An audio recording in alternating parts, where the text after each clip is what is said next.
Hello everyone. दोस्तों railway NTPC 2025 तो इस वीडियो में देखेंगे हम 11 जून के सेकंड शिफ्ट में आपके क्या क्वेश्चन मिलते हैं जीके के। देखो जिसका आगे एग्जाम होने वाला है उसके लिए इंपॉर्टेंट वीडियो रहेगी क्योंकि काफ़ी क्वेश्चन आपके एग्जाम में जो बार बार रिपीट भी हो रहे हैं। ठीक है, और काफ़ी स्टूडेंट का कहना है कि यार इसकी पीडीएफ कहाँ मिलेगी।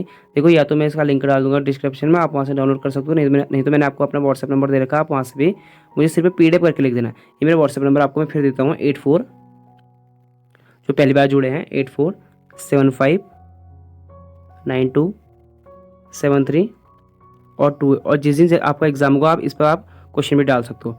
ठीक है, अगर आप पहली बार जुड़े तो चैनल को सब्सक्राइब भी जरूर कर लें। तो पहला क्वेश्चन पूछा गया था इसमें सेकंड शिफ्ट में, नगर परिषद का कार्यकाल कितने वर्षों का होता है। तो ये होता है 5 वर्षों का। ठीक है, इनका टेन्योर जो होता है 5 ईयर का होता है। अगला है फिर सिखो विद्रोह कहाँ हुआ था।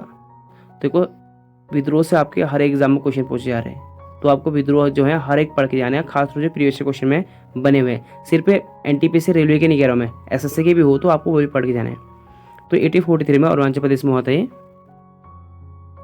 नेक्स्ट है फिर, ये भी आपका एग्जाम में रिपीट हो रखा है, मतलब मानसून से क्वेश्चन बना था इससे पहले। इससे पहले पूछा जाता है कि दक्षिण में जो मानसून होता है वो कहाँ से होता है, तो उत्तर पूर्व से होता है। तो ये क्वेश्चन बनता है, लेकिन आज के कुछ अलग पूछा है। तो भारत में मानसून वापस किस कारण से लौटता है, ये क्वेश्चन पूछा है आज। तो ये होता है, देखो तापमान में अंतर, हवा की दिशा में बदलाव और उच्च दाब प्रणाली का बनाना है। आपको देखना बाई ऑप्शन द्वारा कि क्वेश्चन में क्या पूछा गया था।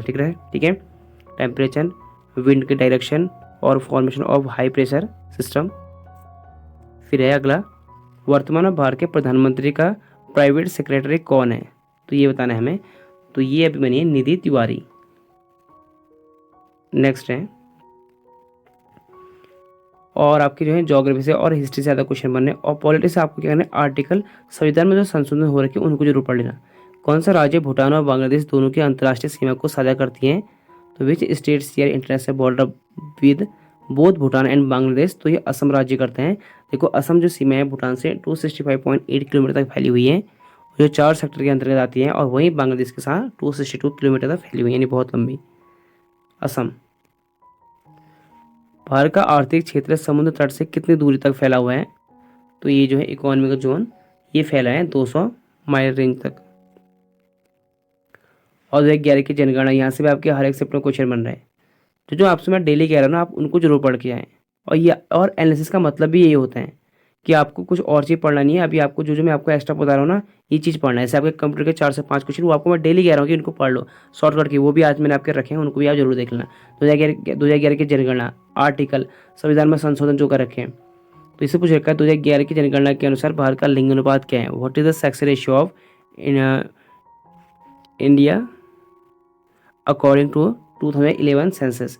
तो ये 943 है, और according to 2011 census the sex ratio of India is 943, which means there are 943 female per 1000 mails. ठीक है, 1000 पुरुषों पर 943 महिलाएं। निम्नलिखित में से कौन धनवादी लोग यंत्र नहीं है, यहाँ पर घन होगा। ठीक है, धन तो नहीं होगा, घन होगा यहाँ पर। तो एक बंकिया होता है वो नहीं है, और बंकिया ये आपके ऑप्शन में था। बाकी आपके स्रोत भी जो है ये भी है, घनवाद्य नहीं है। किसी इमारत के ग्राफिक डिजाइन को प्रिंट करने के लिए एक विशेष प्रकार का प्रिंटर जो सबसे उपयुक्त डिवाइस है उसे क्या कहते हैं। तो इसे कहते हैं प्लॉटर। ठीक है, नेक्स्ट क्वेश्चन है फिर, स्वदेश सेवक ग्रह किस भारतीय स्वतंत्रता आंदोलन से संबंधित है। तो यह है गदर आंदोलन से। और मॉडर्न इंडिया से आपके ज्यादा अधिकतर जो पूछे जाते हैं रिवोल्ट यानी विद्रोह से संबंधित क्वेश्चन पूछ रहे हैं। 2024 में संघाई सहयोग संगठन एससीओ के राष्ट्रीय अध्यक्ष की 24वीं बैठक आयोजन कहाँ किया गया था। Where was the 24th meeting of the head of state government of the Shanghai cooperation organisation held in 2024। तो कजाकिस्तान के अस्ताना में ही की गई थी। अम्मा सिमलीपाल योजना किस राज्य द्वारा शुरू की गई थी। देखो आप सिमलीपाल से, अगर आपको पता है कि सिमलीपाल जो उद्यान है वो उड़ीसा में, आप वैसे भी आइडिया लगा सकते हो। तो ये हो जाएगा आपका उड़ीसा राज्य में। अगला प्रश्न है फिर, राजस्थान से होकर एकमात्र बहने वाली नदी कौन सी है। तो यह है लूनी नदी। 2011 की जनगणना में भारत में जीवन प्रत्याशा क्या थी, यानी जो जीने की इसकी जो जीवन जो लाइफ थी हमारी, तो उसका जो है कितना उम्मीद थी। तो ये थी 60.1%। ठीक है, एवरेज। और इसमें जो पुरुषों की जो जीवन प्रत्याशा थी 64.6% और महिलाओं की जीवन प्रत्याशा थी 67.6%।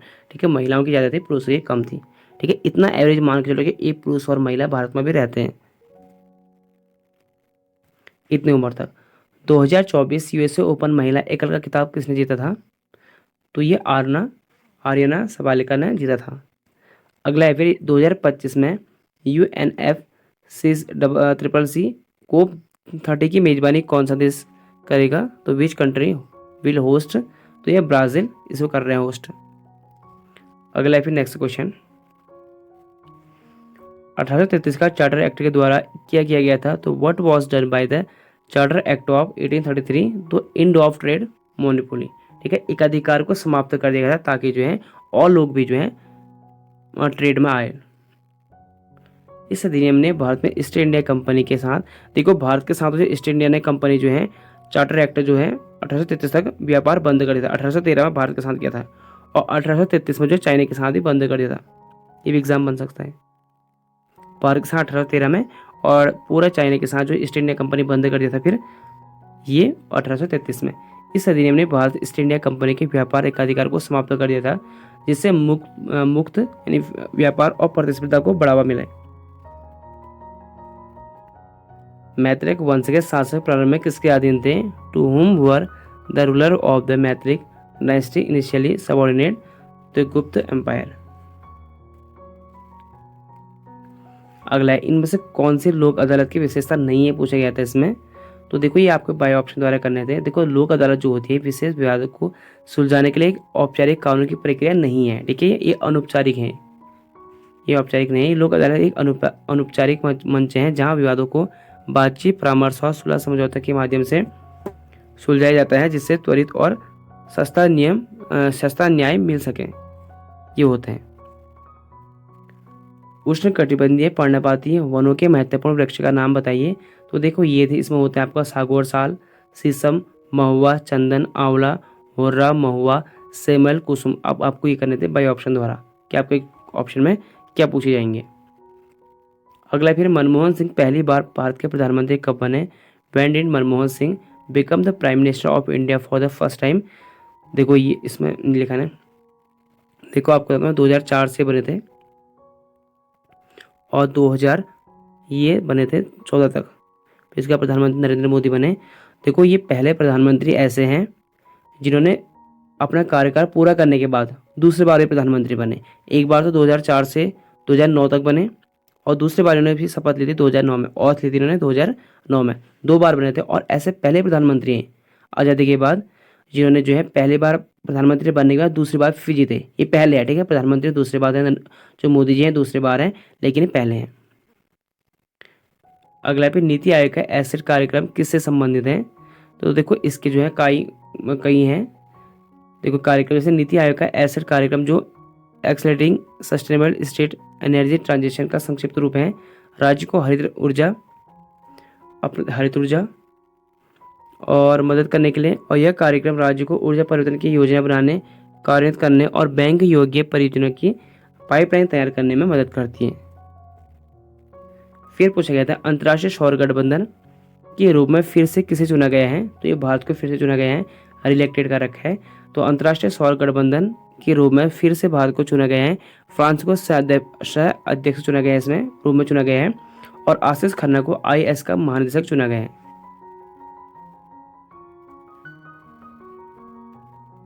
फिर पूछा गया आपके MS पावर पॉइंट में डाटा को सेव करने के लिए शॉर्टकट की।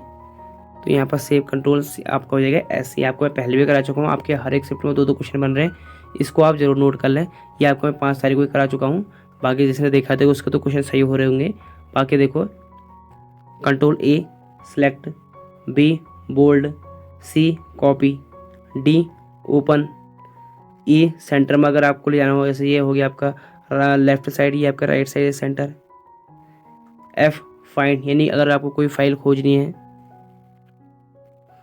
गो टू स्पेशल पेज किसी अगर आपको पेज में जाना हो अन्य, H replace text with another text, I italic, J justify,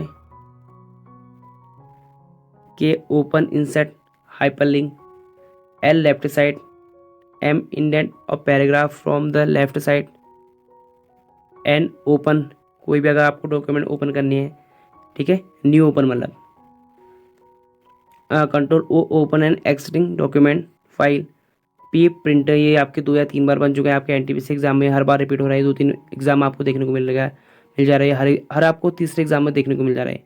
control plus P और कंट्रोल प्लस वी, पेस्ट और print.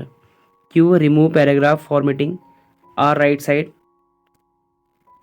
S save. T create और hanging indent. U underline. V paste. W close open a document. X cut. Y undo और Z उंडू। ये आपको याद कर लें सभी। देखो फिर अगला क्वेश्चन फिर वही पूछा गया आपसे, MS वर्ड में सिलेक्टेड टेक्स्ट को बोल्ड करने के लिए किस शॉर्टकट यानी बोल्ड यानी डार्क करने के लिए, ठीक है, तो डार्क करने के लिए इसका होता है कंट्रोल प्लस बी। और एक क्वेश्चन आपसे पूछा गया रणबीर इलाहाबादिया, अभी उसने बताया कि कुछ स्टेटमेंट दिए थे तो सुप्रीम कोर्ट ने उस पर कुछ सुनवाई की थी, तो इससे भी आपका रिटर्न क्वेश्चन बना होता है, ठीक है, एग्जैक्ट मुझे पता नहीं क्या क्वेश्चन बनता, लेकिन इससे भी आपका एक क्वेश्चन बना होता है रणबीर इलाहाबादिया। तो ये थे आपके जीके के, बाकी आपके मैथमेटिक्स हो गए, रीजनिंग के अभी ठीक ठाक लेवल के पूछे जा रहे क्वेश्चन, वहाँ कोई दिक्कत नहीं है, आपके जो चैप्टर है आपको वही पढ़ते रहो जो आपका सिलेबस है, सिलेबस के अनुसार। तो देखो जीके का ही आपको पता है कि SSC का एग्जाम हो या रेलवे का हो, हमेशा हर एक स्टूडेंट को जीके फंसाते हैं। और आपको मैंने अभी जो कंप्यूटर के करा रखे 500 प्लस क्वेश्चन, 500 जो आपको प्रीवियस ईयर क्वेश्चन में किसी न किसी एग्जाम में पूछे गए प्रश्न है, और आपने नहीं देखेंगे तो उनको भी देखना आप, ठीक है।